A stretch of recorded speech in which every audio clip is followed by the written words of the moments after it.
So ఇవాళ నేను ఒక ఇంపార్టెంట్ డిసీజ్ గురించి చెప్దాం అనుకుంటున్నాను.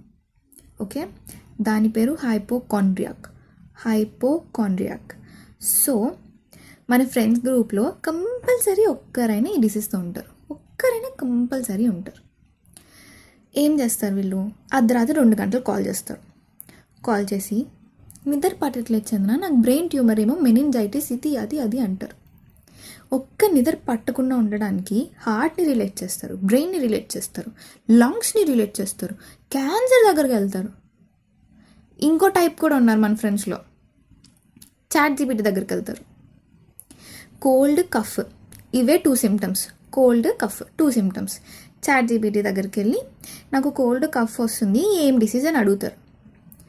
అది చెప్తుంది, ఫ్లూ అని చెప్తుంది, దానికి ఇంకా తెలిసినవన్నీ చెప్తుంది. నార్మల్ బయట వర్షాలు పడుతున్నాయి, ఆబ్వియస్గా వైరస్ లేకపోతే కామన్ ఫ్లూ అయి ఉంటుంది. వాళ్ళు అవన్నీ తీసుకోరు. లాస్ట్లో ఒక సీరియస్ ఆప్షన్ చెప్తారు కదా, ముందు రాసినవన్నీ మర్చిపోతారు, చూడరు అసలు. లాస్ట్లో రాసి ఉంటుంది కదా, lung cancer, this is related to brain, this is related to heart, this is related to kidney.